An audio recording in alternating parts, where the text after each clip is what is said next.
Ziaur Rahman. On behalf of our great national leader, the Supreme Commander of Bangladesh, Sheikh Mujibur Rahman, do hereby proclaim the independence of Bangladesh. 1965 সালের 6 September Bharat Pakistan যুদ্ধ শুরু হয়েছে। ভারতের তৎকালীন সেনাপ্রধান জে.এন. চৌধুরী ঘোষণা দিলেন যে বিকেলের মধ্যেই লাহোর দখল করবেন। শুধু তাই নয়, লাহোরের জিমখানায় বসে পায়ের উপর পা তুলে চা খাবেন। তুমুল যুদ্ধ বেঁধে গেল। ভারতীয় বাহিনীকে রুখে দিতে পাকিস্তানের বাকি ইউনিটগুলো যখন ব্যর্থ, তখন ত্রাতা হয়ে এলো ইস্ট বেঙ্গল রেজিমেন্ট। বেঙ্গল রেজিমেন্টের বীরত্বে রক্ষা পায় লাহোর। পুরো পাকিস্তান জুড়ে ছড়িয়ে পড়ে বাংলার দামাল সেনাদের কথা। আর এই ইস্ট বেঙ্গল রেজিমেন্টেরই কমান্ডার ছিলেন জিয়াউর রহমান। অসামান্য বীরত্বের জন্য পাকিস্তান সরকার তাকে ভূষিত করে হেলাল-ই-জুরাত পদকে। এর ঠিক 6 বছর পর ইস্ট বেঙ্গল রেজিমেন্টের সামনে হাজির আরেকটি যুদ্ধ। 25শে মার্চ 1971। জিয়াউর রহমান তখন ইস্ট বেঙ্গল রেজিমেন্টের 8ম ব্যাটালিয়নের কমান্ডার। ঊর্ধ্বতন সেনা অফিসার লেফটেন্যান্ট জেনারেল জানজুয়াকে বন্দী করে 26শে মার্চের প্রথম প্রহরেই বিদ্রোহ করে স্বাধীনতার ঘোষণা দেন জিয়া। জিয়াউর রহমান, শাফায়েত জামিল, জিয়াউদ্দিন এবং প্রমুখ সেনা কর্মকর্তারা এই বিদ্রোহের চিন্তা অনেক আগে থেকেই করে আসছিলেন। জিয়াউর রহমান কেবল সঠিক সময়ের অপেক্ষায় ছিলেন। 25শে মার্চ পাকিস্তানিদের সশস্ত্র অপারেশন জিয়ার সামনে বিদ্রোহের বৈধ কারণ এনে দেয়। বিদ্রোহের পরপরই জিয়া চট্টগ্রামের অসামরিক টেলিফোন অপারেটরকে চট্টগ্রামের ডিসি, এসপি, ডিআইজি এবং আওয়ামী লীগ নেতাদের জানাতে বলেন যে ইস্ট বেঙ্গল রেজিমেন্টের 8ম ব্যাটালিয়ন বিদ্রোহ করেছে। তারা বাংলাদেশের স্বাধীনতার জন্য যুদ্ধ করবে। এবং 27 মার্চ জিয়াউর রহমান কালুরঘাট রেডিও স্টেশনে স্বাধীনতার ঘোষণাপত্র পাঠ করেন। এরপর থেকেই ধীরে ধীরে লাইমলাইটে আসতে থাকেন গুরুগম্ভীর তারুণ্যোজ্জ্বল জিয়াউর রহমান। ঘটনার বাঁকবদল তাকে নিয়ে আসে আরও সম্মুখে। বাংলাদেশ জন্মের ক্ষণকাল পরেই যেই উত্তাল আন্দোলন শুরু হয়েছিল, সেই সময়ের মহাগুরুত্বপূর্ণ চরিত্র জিয়াউর রহমান। শেখ মুজিব হত্যাকাণ্ডের পর প্রেক্ষাপটে চলে আসে বাংলাদেশের সশস্ত্র বাহিনী। খালেদ মোশাররফের ক্ষমতা দখলের ব্যর্থ চেষ্টা, জিয়াউর রহমানের উত্থান, কর্নেল তাহেরের ফাঁসি, জিয়ার মৃত্যু ও জেনারেল এরশাদের ক্ষমতা দখল একের পর এক ঘটতে থাকে। এত অল্প সময়ে নায়ক অথবা খলনায়ক হিসেবে জিয়া যতটা আলোচিত হয়েছেন, এত আলোচনার জন্ম আর কেউ দিতে পারেননি। জনমনে তাই এখনো জিয়াকে নিয়ে অনেক প্রশ্ন, আগ্রহ তুমুল। কি করে জিয়াউর রহমান একজন সেনা কর্মকর্তা থেকে বাংলাদেশের রাষ্ট্রপতি হলেন? শেখ মুজিব হত্যায় কি জিয়াউর রহমানের ভূমিকা ছিল? কর্নেল তাহেরের সাথে কি জিয়া বিশ্বাসঘাতকতা করেছিলেন? চলুন দেখে আসি। প্রথম প্রশ্ন, জিয়া কি স্বাধীনতার ঘোষক ছিলেন? জিয়াউর রহমান স্বাধীনতার ঘোষক ছিলেন কিনা তা নিয়ে বিএনপি ও আওয়ামী লীগের মধ্যে পাল্টাপাল্টি কথা প্রচলিত আছে। মতের পার্থক্য থাকতেই পারে, কিন্তু এই প্রশ্নের জবাব আমরা একটু ভিন্নভাবে দেখার চেষ্টা করব। জিয়াউর রহমান 26শে মার্চে তার ও তার ব্যাটালিয়নের বিদ্রোহের খবর জানিয়ে পাকিস্তানের বিরুদ্ধে যুদ্ধের ঘোষণা দিয়েছিলেন, এইটাও যেমন সত্য, তেমনি 27 মার্চ শেখ মুজিবুর রহমানের নামে আরেকটি ঘোষণা পাঠ করেছিলেন তিনি। 27 মার্চ মেজর জিয়া কালুরঘাট বেতার কেন্দ্র থেকে একটি ঘোষণায় বলেন, বাংলাদেশের মুক্তিবাহিনীর সর্বাধিনায়ক রূপে আমি মেজর জিয়া শেখ মুজিবুর রহমানের পক্ষে বাংলাদেশের স্বাধীনতা ঘোষণা করছি। তিনি স্বাধীনতার ঘোষক হন বা না হন, 27 মার্চ তার ঘোষণার প্রভাব বা গুরুত্ব এখানে সবচেয়ে বিবেচ্য বিষয়। মুক্তিযুদ্ধের জন্য, বাংলাদেশের স্বাধীনতার জন্য এই ঘোষণা বা মুজিবের পক্ষে ঘোষণাপত্র পাঠের এই ভূমিকা কতখানি? চট্টগ্রাম কালুরঘাট বেতার কেন্দ্র থেকে যখন তার কণ্ঠস্বর আমি মেজর জিয়া বলছি বললেন, তখন সেই কণ্ঠ বাংলার দিশেহারা মানুষকে দিয়েছিল স্বস্তি ও সাহস।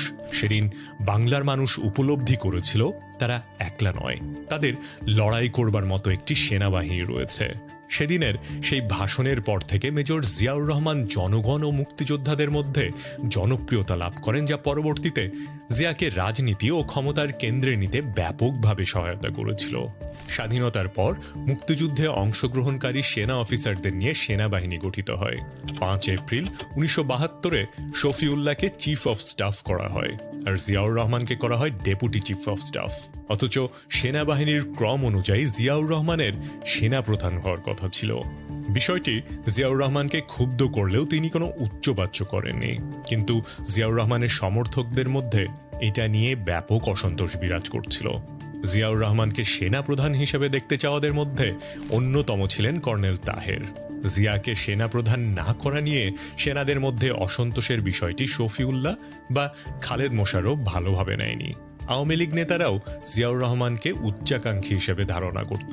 ফলে ষড়যন্ত্র করে জিয়াউর রহমানকে সেনাবাহিনী থেকে সরিয়ে বার্লিনে রাষ্ট্রদূত হিসাবে পাঠানোর ব্যবস্থা পাকাপোক্ত হয়ে গিয়েছিল প্রায়।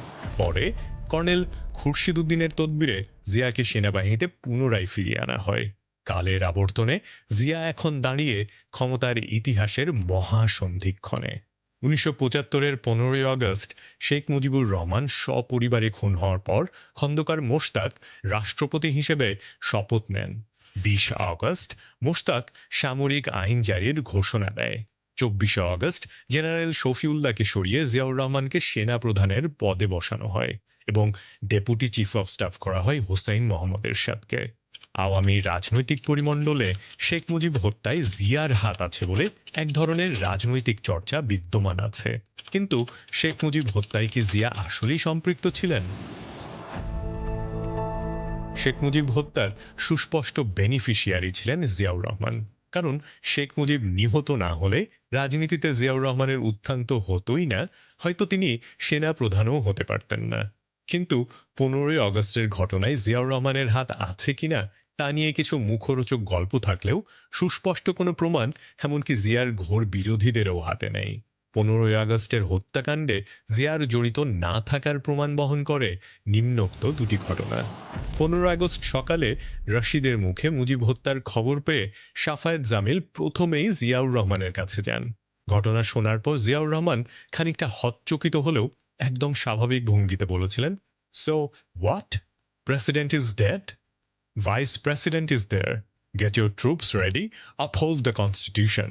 আরেকটি উল্লেখযোগ্য ঘটনা হচ্ছে জিয়াউর রহমান সেনা প্রধানের দায়িত্ব নেবার পর উপসেনা প্রধান এরশাদ দিল্লিতে প্রশিক্ষণরত অবস্থায় কিছু না জানিয়ে দেশে ফিরলে জিয়াউর রহমান তাকে তিরস্কার করে বলেন যে আপনাদের মতো সেনা কর্মকর্তাদের জন্যই জুনিয়র অফিসাররা রাষ্ট্রপতিকে হত্যা করার দুঃসাহস করে। এদিকে অভ্যুত্থানকারী জুনিয়র সেনা কর্মকর্তাদের দৌরাত্ম্যে অতিষ্ঠ হয়ে খালেদ মোশাররফ এবং সাফায়েত জামিল কু করার পরিকল্পনা করে। কিন্তু কু হতে পারে এমন আশঙ্কায় 15ই আগস্টের অভ্যুত্থানকারী জুনিয়র অফিসাররা আওয়ামী লীগ বিরোধী দলগুলোর সাথে যোগাযোগ করতে শুরু করে। এক পর্যায়ে জাসদের কর্নেল তাহের তাদের সাথে জুটে যান। 3 নভেম্বর কর্নেল সাফায়েত জামিলের নেতৃত্বে অভ্যুত্থান হয়। ক্যাপ্টেন হাফিজুল্লাহর নেতৃত্বে এক দল সৈন্য জিয়াউর রহমানকে গৃহবন্দী করে ফেলে। 4 নভেম্বর ঢাকা বিশ্ববিদ্যালয় হতে ছাত্রলীগ ও ছাত্র ইউনিয়নের যৌথ মিছিল নিয়ে ধানমন্ডি 32-এর দিকে রওনা হয়। সেই মিছিলের অগ্রভাগে ছিলেন খালেদ মোশাররফের মা ও ছোট ভাই, যে কিনা ঢাকা বিশ্ববিদ্যালয়ের ছাত্রলীগ নেতা ছিল। জনমনে ধারণা 3 নভেম্বরের কু ভারতের যোগসাজশে আওয়ামী লীগ দ্বারা সংগঠিত। সেদিনই খালেদ মোশাররফ জনসমর্থন হারিয়ে ফেলেন। 6 নভেম্বর সন্ধ্যায় ঢাকা সেনানিবাসে কিছু লিফলেট বিতরণ করা হয়। ওই লিফলেট যারা পেয়েছিলেন তারা আঁচ করতে পেরেছিলেন যে রাতে কিছু একটা হতে যাচ্ছে। সেই লিফলেটে সেনাবাহিনীর অফিসারদের হত্যার ইঙ্গিত ছিল পরিষ্কার। লিফলেটে লেখা ছিল, সৈনিক সৈনিক ভাই ভাই, অফিসারদের রক্ত চাই। 7 নভেম্বর প্রথম প্রহরেই মেজর জেনারেল জিয়াউর রহমানকে মুক্ত করা হলো। বেলা 11টার দিকে মেজর জেনারেল খালেদ মোশাররফকে তার 2 সহযোগী কর্নেল নাজমুল হুদা এবং লেফটেন্যান্ট কর্নেল ATM হায়দার সহ হত্যা করা হয়। ক্ষমতার আরও কাছে চলে এলেন জিয়াউর রহমান এবং সেখানে তাদের মধ্যে থেকে কাজের মাধ্যমে রাজনীতি করে অর্থনৈতিক উন্নতি সাধন করতে হবে। কিন্তু এ যাত্রায় কর্নেল তাহেরের সাথে কি বিশ্বাসঘাতকতা করেছিলেন জিয়া? 7 নভেম্বর পাল্টা অভ্যুত্থানের প্রাণপুরুষ ছিলেন সেনাবাহিনী থেকে অব্যাহতি পাওয়া কর্নেল মোহাম্মদ আবু তাহের। সাথে ছিল বামপন্থী জাতীয় সমাজতান্ত্রিক দল বা জাসদ। কিন্তু অভ্যুত্থানের পরে রেডিও টেলিভিশনে কোথাও কর্নেল তাহের বা জাসদের নাম উল্লেখ করা হয়নি। পরিবর্তে জিয়াউর রহমানের মুক্তির বিষয়টা প্রচার হতে থাকে। এতে করে জিয়াউর রহমানের জনপ্রিয়তা আরও বেড়ে যায়। জিয়াউর রহমান যতই পাদ প্রদীপের আলোয় চলে আসেন, কর্নেল তাহের ততই চলে যান অন্তরালে। জিয়াউর রহমানকে মুক্ত করার পিছনে কর্নেল তাহের ও জাসদের রাজনৈতিক স্বার্থ জড়িত ছিল। সে সময় সেনাবাহিনী ও জনমনে জিয়াউর রহমানের ভালো রকম জনপ্রিয়তা ছিল। তাহের ভেবেছিলেন জিয়াকে মুক্ত করা গেলে তাকে তাদের দলে ভেড়াতে পারবেন, কিন্তু জিয়াউর রহমান মুক্ত হবার পর পরিস্থিতি পাল্টে যায়।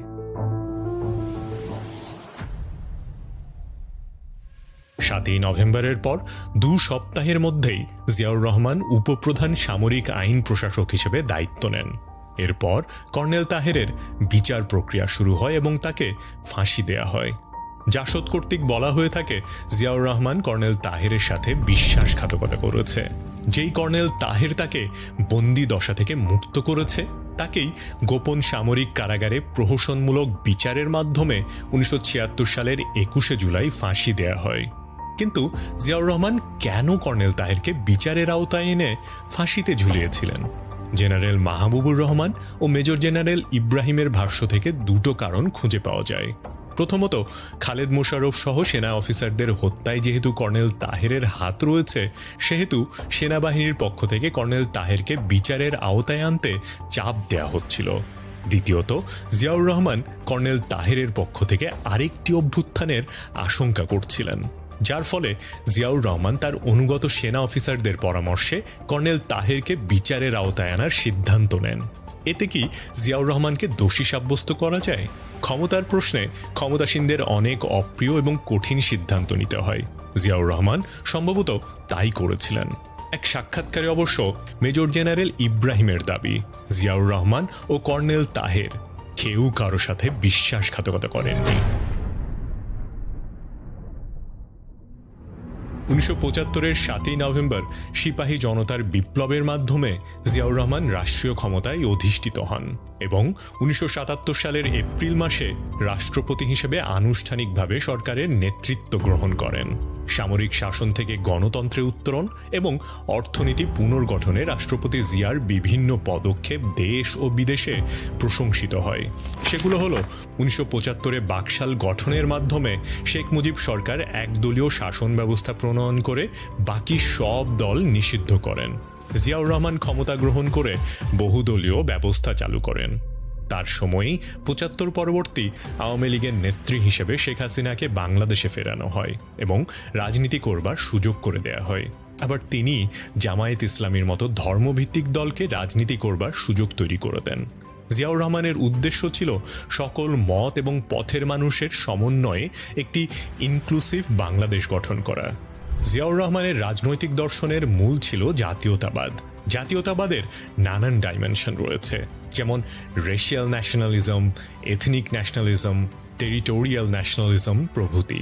স্বাধীনতা যুদ্ধের সময়কার বাঙালি এথনিসিটির বা ভাষা ভিত্তিক যেই জাতীয়তাবাদের ধারণা, সেই ধারণা থেকে বেরিয়ে জিয়াউর রহমান টেরিটোরিয়াল ন্যাশনালিজম বা অঞ্চলগত জাতীয়তাবাদের ধারণা সামনে আনেন। বাঙালি জাতীয়তাবাদে যেমন বাংলাদেশের অভ্যন্তরে বসবাসরত অন্য জনগোষ্ঠীগুলোকে উপেক্ষা করেছে, জিয়াউর রহমানের বাংলাদেশি জাতীয়তাবাদের ধারণা সেই সমস্যার একটা সমাধান এনে দিয়েছে। অর্থাৎ জাতীয়তাবাদ এথনিসিটি বা ভাষা কেন্দ্রিক না হয়ে যেই ভূখণ্ডকে আমরা বাংলাদেশ বলি, সেই ভূখণ্ড কেন্দ্রিক হবে। এখানে যোগ করতে চাই যে পশ্চিমবঙ্গের বাঙালিরাও বাঙালি, ভারতীয় বাঙালি, কিন্তু বাংলাদেশি বাঙালি নয়। জিয়াউর রহমান চেয়েছিলেন বাংলাদেশের ভূখণ্ডে বসবাসরত সকল বর্ণ ও গোত্রের মানুষরা একটা পরিচয় ধারণ করবে, আর তা হচ্ছে বাংলাদেশি। যখন সবাই বাংলাদেশি পরিচয়টাকে লালন করা শুরু করবে, তখন এই দেশের কল্যাণে, দেশের বিপদে সবাই একই ছাতার নিচে আসতে পারবে। আজকের দিনে যেই ইনক্লুসিভনেসের কথা বলা হচ্ছে, জিয়াউর রহমান তা ভেবেছিলেন 80-র দশকে। জিয়াউর রহমান মনে করতেন বাংলাদেশের রাজনীতির জন্ম এই দেশের কাদামাটি থেকে হতে হবে, ভিনদেশীয় কোনো ফর্মুলাই নয়। আমার রাজনীতির রূপরেখা নামক বইতে জিয়াউর রহমান লিখেছেন, যে রাজনীতির অনুপ্রেরণা বাংলাদেশের মাটি থেকে জন্মাবে না, সেই রাজনীতি বাংলাদেশের মাটিতে টিকে থাকবে না। জিয়াউর রহমান মনে করতেন একটি জাতির জাতি হিসেবে আত্মপ্রকাশ ও অগ্রগতি লাভের জন্য দুই ধরনের বিপ্লবের দরকার পড়ে। এক হচ্ছে রক্তাক্ত বিপ্লব, দুই হলো শান্তিপূর্ণ বিপ্লব। জিয়াউর রহমানের এই চিন্তার সাথে জার্মান আইনজীবী এবং সমাজবিজ্ঞানী ম্যাক্স ওয়েবারের চিন্তার সাথে মিল খুঁজে পাওয়া যায়।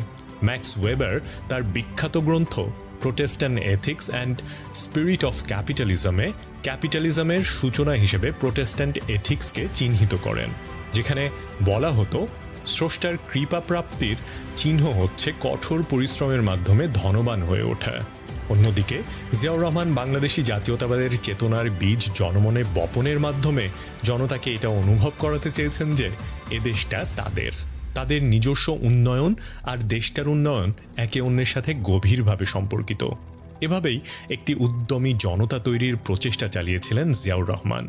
জিয়া বলতেন, বাংলাদেশ অর্থ হচ্ছে গ্রাম। বাংলাদেশের উন্নতির জন্য আমাদের গ্রাম এবং গ্রামীণ অর্থনীতির উন্নয়ন করতে হবে।